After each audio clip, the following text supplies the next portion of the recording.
Good evening, friends, and welcome to Sleepy Time Tales, a podcast aimed at helping you to get a good night's sleep.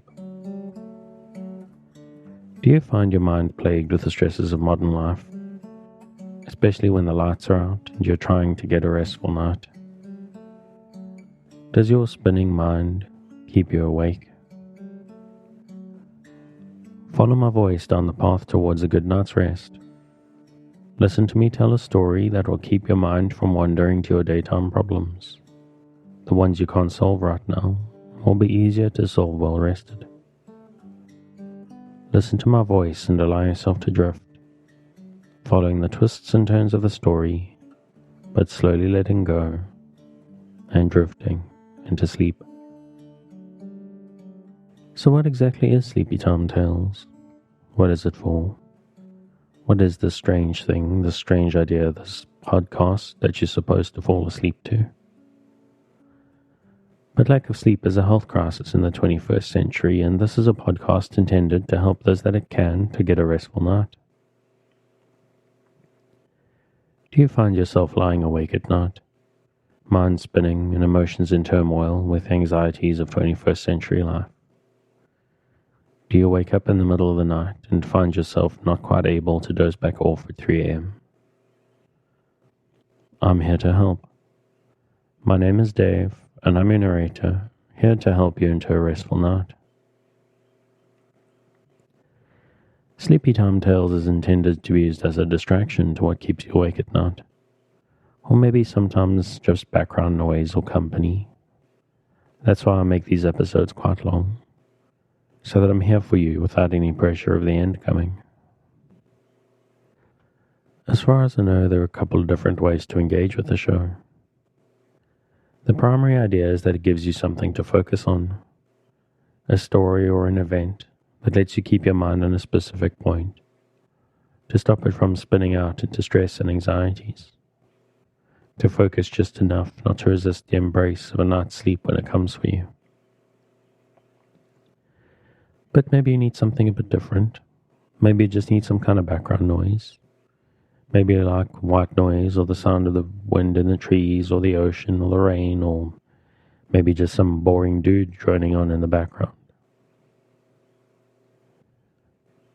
Just relax, listen to the story, don't try to force the sleep, and keep a light mental grip on the thread of the story and allow the need for sleep to come for you. I'm hoping that you're asleep before I get to the end of the episode. But don't feel pressurized. If this is your first night with us, this probably won't work for you. It'll probably take a few nights for you to get used to listening to my voice. Maybe my accent is strange to you. Maybe one episode just isn't long enough. Or maybe your problem isn't going to sleep. Maybe your problem is waking up in the middle of the night. What I recommend, because it's what works for me, is to let the podcast run all night. Download a whole bunch of episodes into your podcatcher of choice, put them on a playlist, and then when you go to bed, start them up and let them go. This way, if you wake up in the middle of the night, you'll find it still playing, and you can just carry on listening and allow yourself to drift straight back to sleep again. You can even do something similar if you wake up before your alarm, 60 minutes or as little as 30 minutes. What that happens with me, I just carry on listening and I go back to sleep again. And you may wonder what the point is. How useful is another 30 minutes of sleep? And I've got to tell you that there's something about allowing yourself to relax that close to the alarm that's satisfying on a whole new level. I've actually had people thank me for the suggestion because it's so counterintuitive and so effective for a lot of people.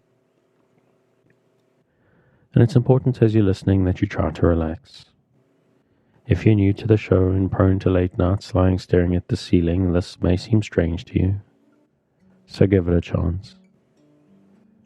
Because I'm here to work with you, to create a safe space, a cocoon in which you can curl up and allow nature to take its course. So if you're still with me, thank you for staying. If you're already asleep, we'll chat again soon. And of course you aren't hearing me, except maybe in a dream.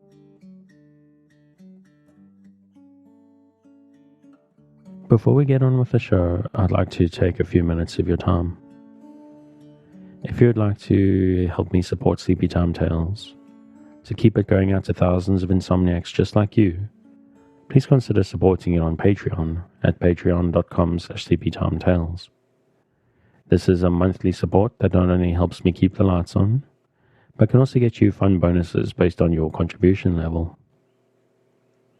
From as little as $2 a month, you get weekly access to early release on the main episodes, so that you get your fresh sleep aid on a Wednesday instead of a Sunday. And $5 gets you weekly bonus minisodes, special edits, and a monthly megasode, which is all the month's releases in one big listen. If monthly seems a big ask, then you can also make once-off tips through the tip jar on the website. I've also got some merchandise up on the TeePublic store, which you can reach through the show notes or via the website. And a lot of that stuff isn't even Sleepy Time Tales branded, so if you want to get a cool t-shirt with a nice theme on it, and you don't have to explain to people what Sleepy Time Tales is, there's stuff there for you. Another massive way to help the show is simply to spread the word. If you know someone who's struggling to sleep, you can just tell them about the show, so we can work together to help improve people's lives. Also a reminder that I've taken up podcast editing and post-production. So if you want to start a podcast or have a podcast and don't want to do all the really boring, annoying stuff, get a hold of me at my email and I will figure out the best way that I can help you in the most cost-effective and easy way possible. And last but not least, of course, I've got to shout out the music, which is Sweet Night and Friends by Kumiko. Their work is available on their website at loyaltyfreakmusic.com. Thanks for taking the time. Let's get back to the show.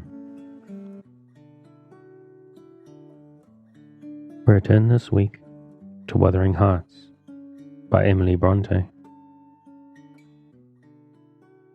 What culpable carelessness in her brother, exclaimed Mr. Linton, turning from me to Catherine. I've understood from Shielders, that was the curate, sir, that he lets her grow up in absolute heathenism. But who is this? Where did she pick up this companion? Oh ho, I declare he is that strange acquisition my late neighbour made in his journey to Liverpool. A little Lascar or an American or Spanish castaway.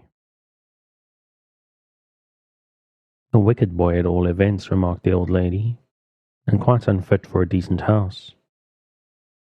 Did you notice his language, Linton? I'm shocked that my children should have heard it. I recommenced cursing. Don't be angry, Nelly. And so Robert was ordered to take me off. I refused to go without Cathy. He dragged me into the garden, pushed the lantern into my hand, assured me that Mr. Earnshaw should be informed of my behavior, and bidding me march directly, secured the door again.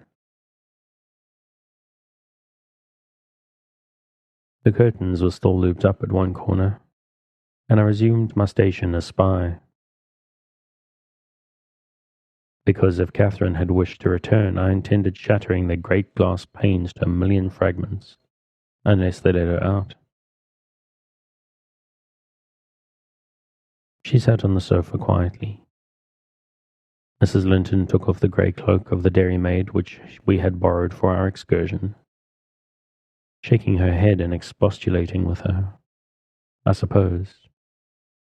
She was a young lady, and they made a distinction between her treatment and mine.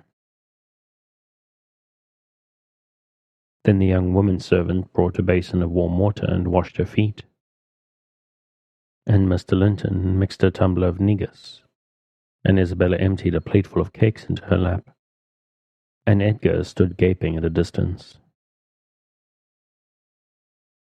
Afterwards they dried and combed her beautiful hair, and gave her a pair of enormous slippers, and wheeled her to the fire.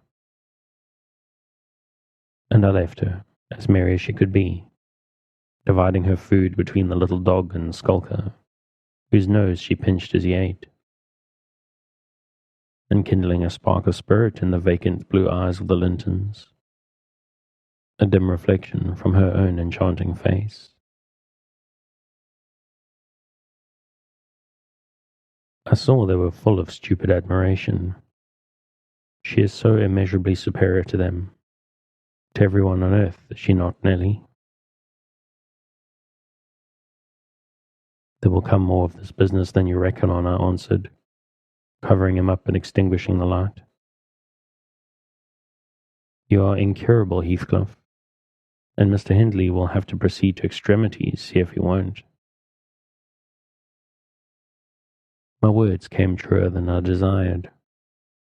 The luckless adventure made Earnshaw furious, and then Mr. Linton, to mend matters, paid us a visit himself on the morrow, and read the young master such a lecture on the road he guarded his family, that he was stirred to look about him in earnest.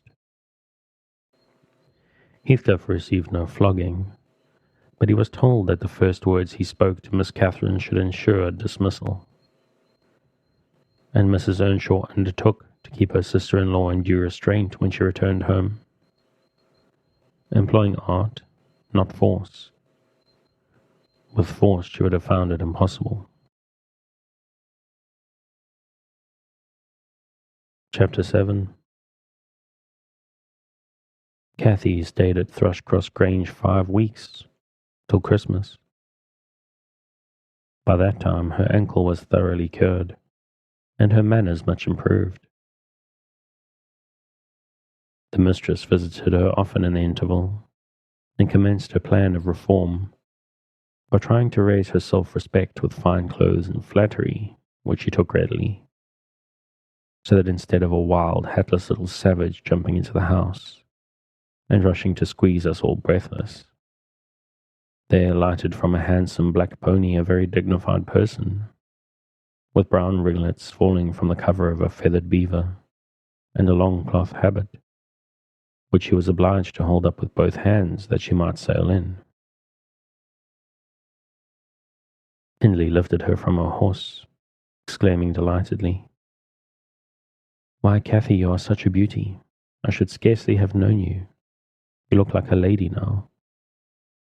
"Isabella Linton is not to be compared with her, is she, Francis?" "Isabella has not her natural advantages," replied his wife, "but she must mind and not grow wild again. Here, Ellen, help Miss Catherine off with her things. Stay, dear, you will disarrange your curls. Let me untie your hat." I removed the habit, and there shone forth beneath a grand plaid silk frock, white trousers and burnished shoes, and while her eyes sparkled joyfully when the dogs came bounding up to welcome her, she dared hardly touch them, lest they fawn upon her splendid garments. She kissed me gently. I was all flour making the Christmas cake, and it would not have done to give me a hug. And then she looked around for Heathcliff. Mr. and Mrs. Earnshaw watched anxiously their meeting, thinking it would enable them to judge, in some measure, the grounds they had for hoping to succeed in separating the two friends. Heathcliff was hard to discover at first. If he were careless and uncared for before Catherine's absence, had been 10 times more so since. Nobody but I even did him the kindness to call him a dirty boy, and bid him wash himself once a week. And children of his age seldom have a natural pleasure in soap and water. Therefore, not to mention his clothes, which had seen 3 months' service in mire and dust, and his thick uncombed hair. The surface of his face and hands were dismally beclouded. He might well skulk behind the settle, on beholding such a bright, graceful damsel enter the house, instead of a rough-headed counterpart of himself as he expected. "Is Heathcliff not here?" she demanded, pulling off her gloves, and displaying fingers wonderfully whitened with doing nothing and staying indoors. "Heathcliff, you may come forward," cried Mr. Hindley, enjoying his discomfiture, and gratified to see what a forbidding young blackguard would be compelled to present himself.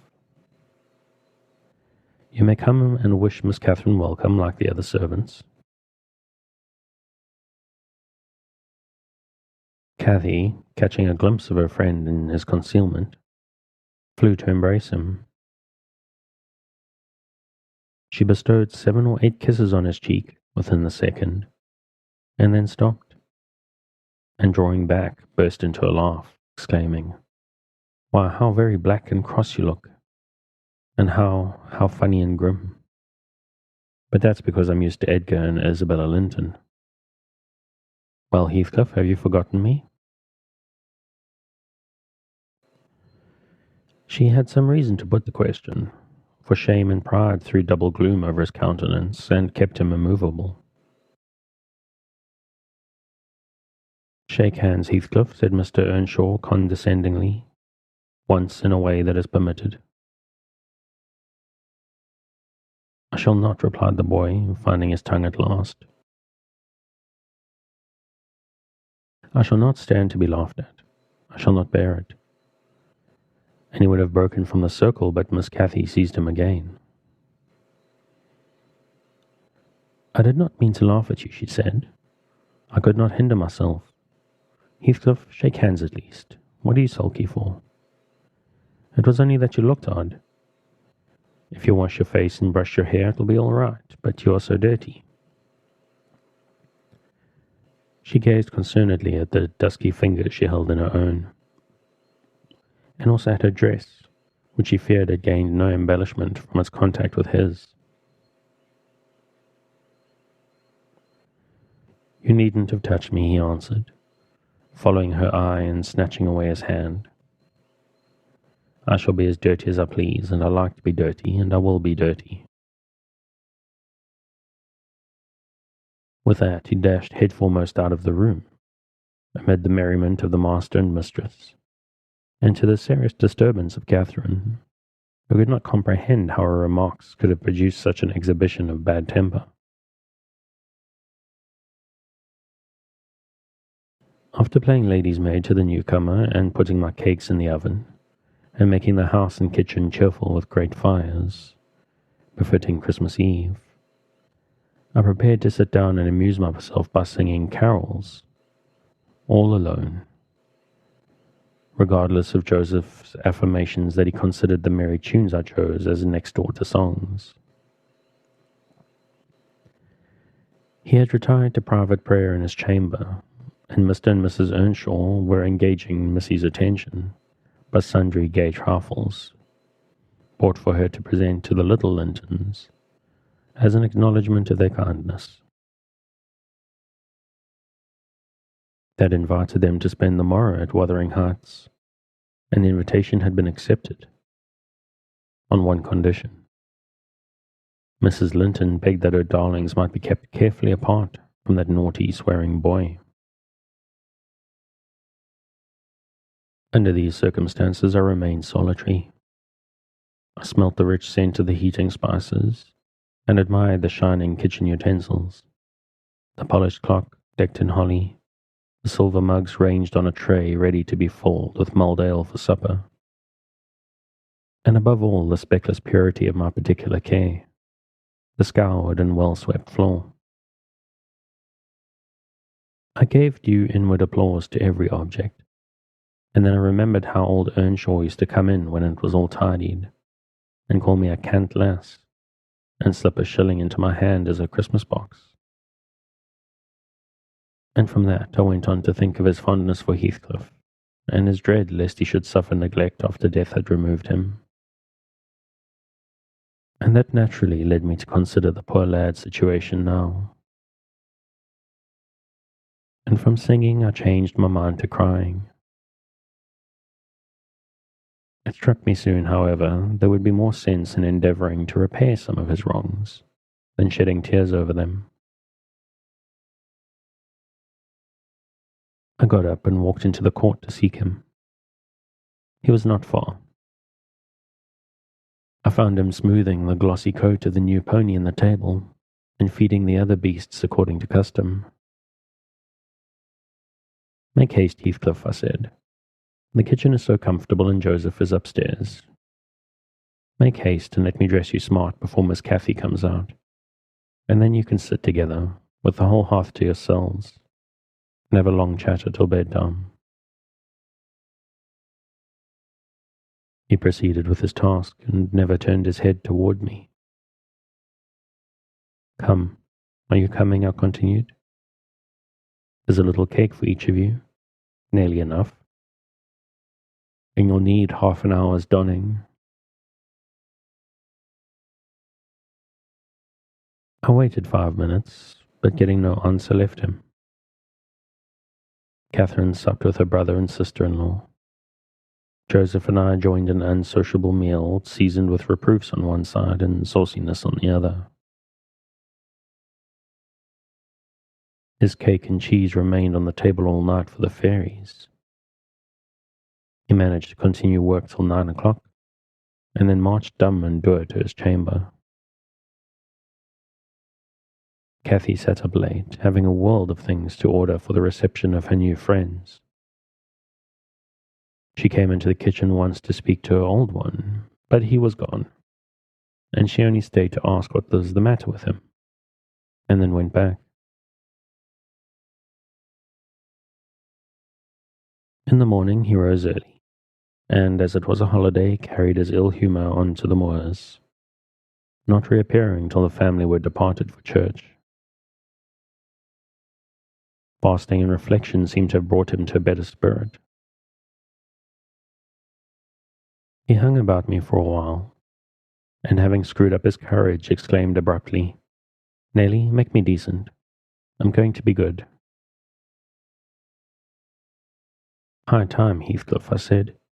You have grieved Catherine. She's sorry she ever came home, I dare say.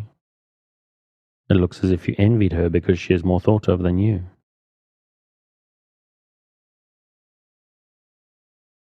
The notion of envying Catherine was incomprehensible to him, but the notion of grieving her he understood clearly enough. Did she say she was grieved? He inquired, looking very serious. She cried when I told her you were off again this morning. Well, I cried last night, he returned, and I had more reason to cry than she. Yes, you had the reason of going to bed with a proud heart and an empty stomach, said I. Proud people breed sad sorrows for themselves. But if you be ashamed of your touchiness, you must ask pardon, mind, when she comes in. You must go up and offer to kiss her and say, You know best what to say, only do it heartily, and not as if you thought her converted into a stranger by her grand dress. And now, though I have dinner to get ready, I'll steal time to arrange you so that Edgar Linton shall look quite a doll beside you. And that he does. You are younger, and yet I'll be bound you're taller, and twice as broad across the shoulders. You could knock him down in a twinkling, don't you feel that you could? Heathcliff's face brightened a moment. Then it was overcast afresh, and he sighed. But Nelly, if I knocked him down 20 times, it wouldn't make him less handsome, or me more so. I wish I had light hair and fair skin, and was dressed and behaved as well, and had a chance of being as rich as he will be. And cried for mamma at every turn, I added, and trembled if a country lad heaved his fist against you, and sat at home all day for a shower of rain. Oh, Heathcliff, you're showing a poor spirit. Come to the glass, and I'll let you see what you should wish. Do you mark those 2 lines between your eyes and those thick brows? That instead of rising arched, sink in the middle, and that couple of black fiends so deeply buried, who never open their windows boldly, but lurk glinting under them like devil's spies. Wish and learn to smooth away the surly wrinkles, to raise your lids frankly and change the fiends to confident, innocent angels, suspecting and doubting nothing, and always seeing friends where they are not sure of foes. don't get the expression of a vicious cur that appears to know the kicks it gets or its dessert, and yet hates all the world, as well as the kicker for what it suffers. In other words, I must wish for Edgar Linton's great blue eyes and even forehead, he replied. I do, and that won't help me to them. A good heart will help you to a bonny face, my lad, I continued, and a bad one will turn the bonniest into something worse than ugly. And now that we've done washing and combing and sulking, tell me whether you don't think yourself rather handsome. I'll tell you, I do. You're fit for a prince in disguise. Who knows but your father was Emperor of China and your mother an Indian queen, each of them able to buy up with 1 week's income Wuthering Heights and Thrushcross Grange together. And you were kidnapped by wicked sailors and brought to England. Were I in your place, I would frame high notions of my birth, and the thoughts of what I was should give me courage and dignity to support the oppressions of a little farmer.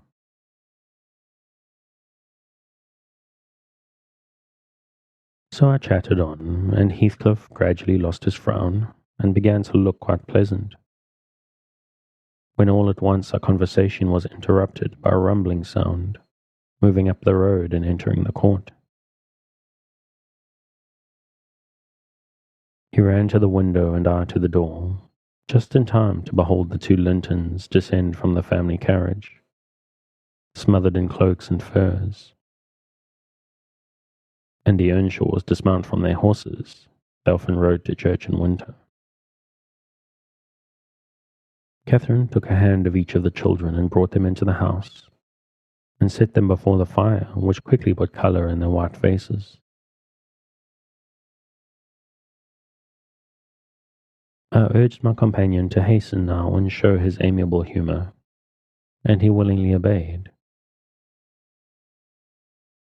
But ill luck would have it that, as he opened the door leading from the kitchen on one side, Hindley opened it on the other. They met, and the master, irritated at seeing him clean and cheerful, or, perhaps, eager to keep his promise to Mrs. Linton, shoved him back with a sudden thrust, and angrily bade Joseph keep the fellow out of the room, send him into the garret till dinner is over. He'll be cramming his fingers in the tarts and stealing the fruit if left alone with them a minute. Nay, sir, I could not avoid answering. He'll touch nothing, not he. And I suppose he must have his share of the dainties as well as we. He shall have his share of my hand if I catch him downstairs till dark, cried Hindley. Begone, you vagabond. What, you are attempting the coxcomb, are you? Wait till I get hold of those elegant locks, see if I won't pull them off a bit longer. They are long enough already, observed Master Linton, peeping from the doorway. I wonder they don't make his head ache. It's like a colt's mane over his eyes. He ventured this remark without any intention to insult, but Heathcliff's violent nature was not prepared to endure the appearance of impertinence from one whom he seemed to hate, even then as a rival. He seized a tureen of hot apple sauce, the first thing that came under his grip, and dashed it full against the speaker's face and neck, who instantly commenced a lament that brought Isabella and Catherine hurrying to the place. Mr. Earnshaw snatched up the culprit directly and conveyed him to his chamber, where, doubtless, he administered a rough remedy to cool the fit of passion, where he appeared red and breathless. I got the dishcloth, and rather spitefully scrubbed Edgar's nose and mouth, affirming it served him right for meddling. His sister began weeping to go home, and Cathy stood by confounded, blushing for all. You should not have spoken to him, she expostulated with Master Linton. He was in a bad temper, and now you've spoiled your visit. and he'll be flogged. I hate him to be flogged. I can't eat my dinner. Why did you speak to him, Edgar? I didn't, sobbed the youth, escaping from my hands and finishing the remainder of the purification with his cambric pocket handkerchief. I promised Mama that I wouldn't say one word to him, and I didn't.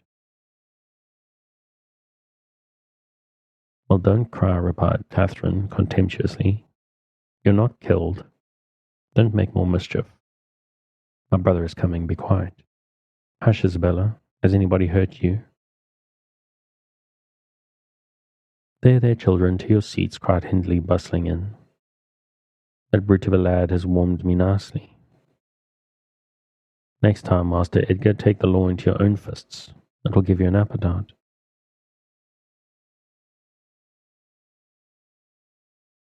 The little party recovered its equanimity at sight of the fragrant feast.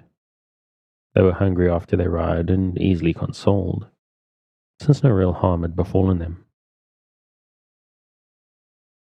Mr. Earnshaw carved bountiful platefuls, and the mistress made them merry with lively talk.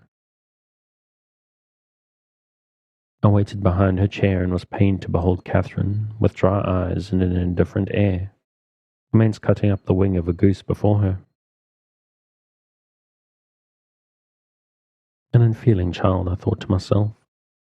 How lightly she dismisses her old playmate's troubles. I could not have imagined her to be so selfish. She lifted a mouthful to her lips. Then she set it down again.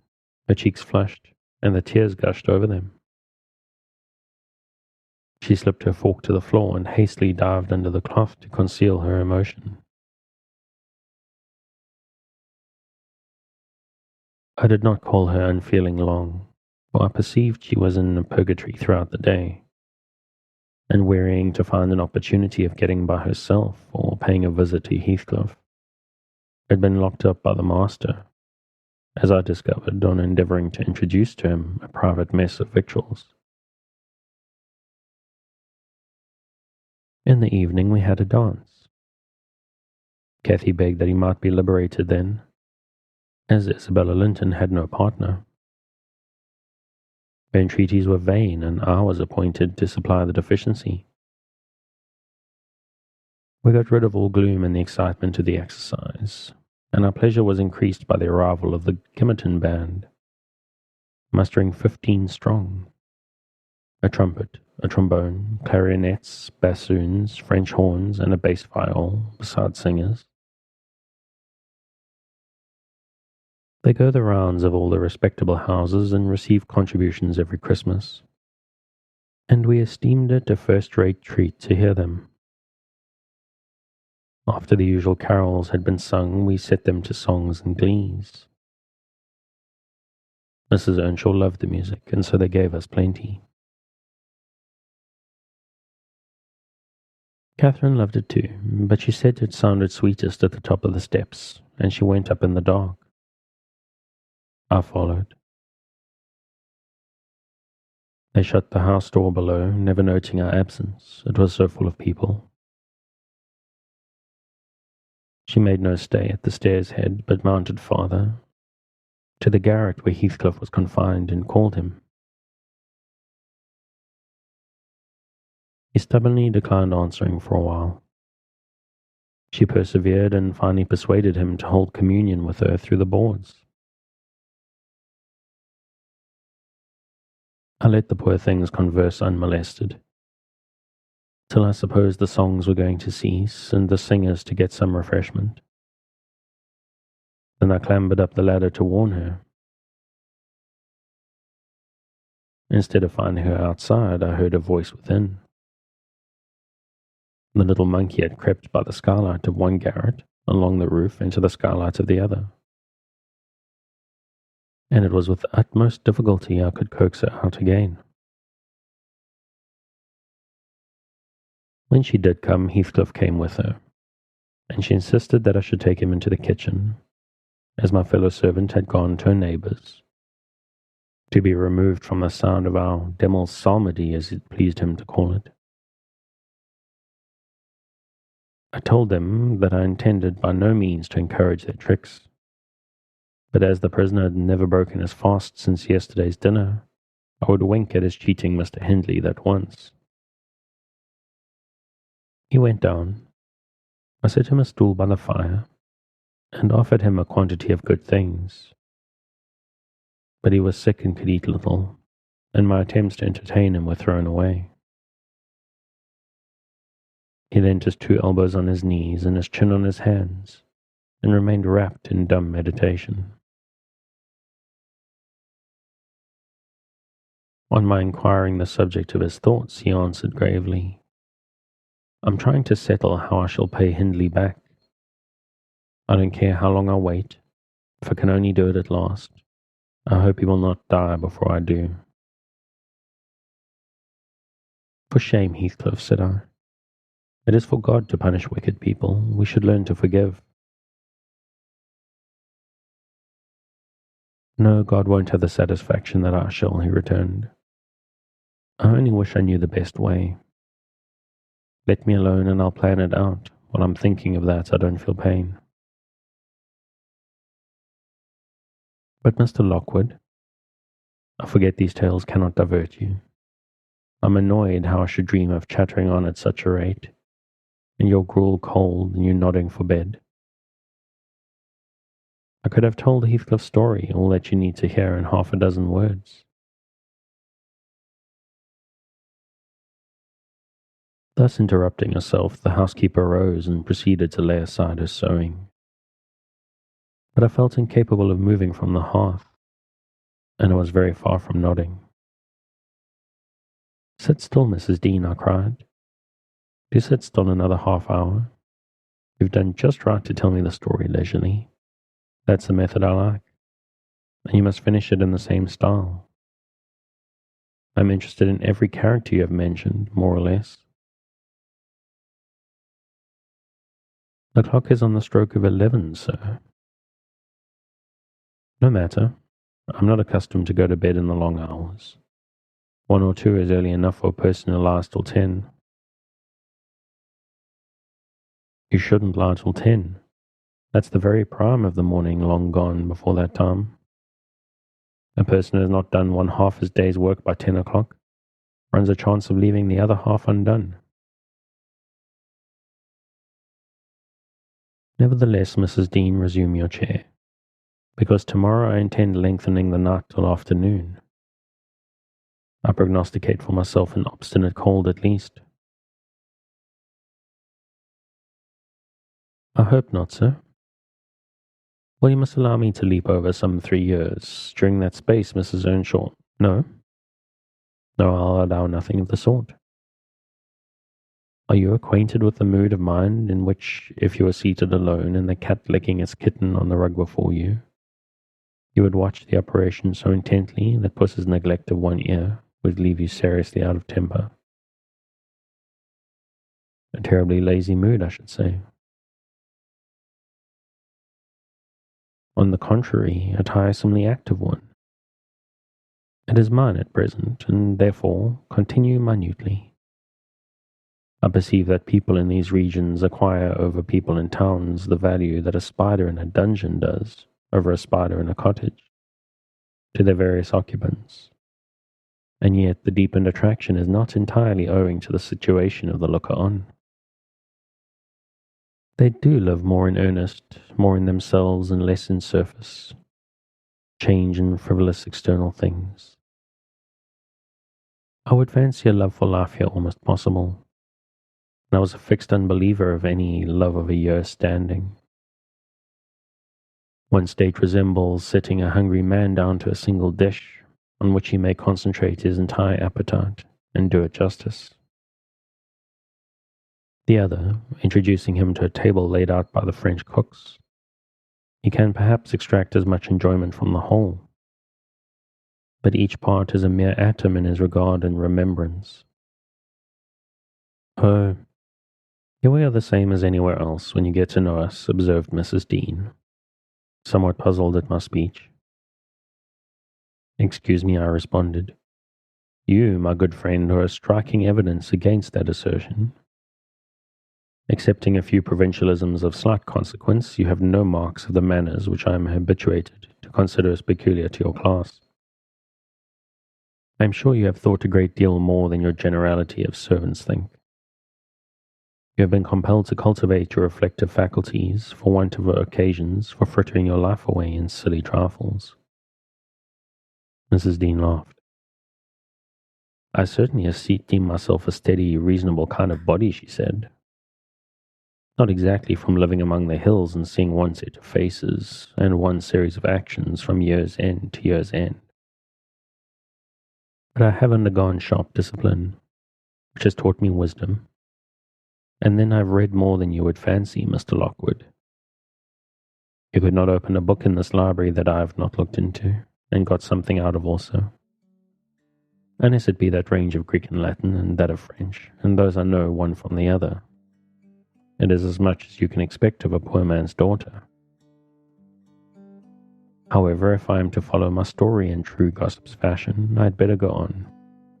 And instead of leaping 3 years, I will be content to pass to the next summer. The summer of 1778, that is nearly 23 years ago. And I'm gonna leave it there for tonight. As always, you can find the original for free on Project Gutenberg from the link in the show notes.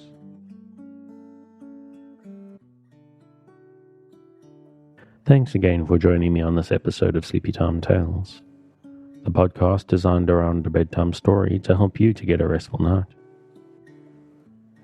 New episodes will be released every Sunday night to give you something fresh to help you rest in a new week.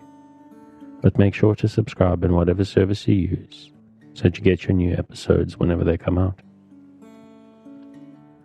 A reminder that the music for tonight is Sweet Night and Friends by Kumiko. Check out more of their work on their website, which you'll find linked in the show notes. Good night and sweet dreams.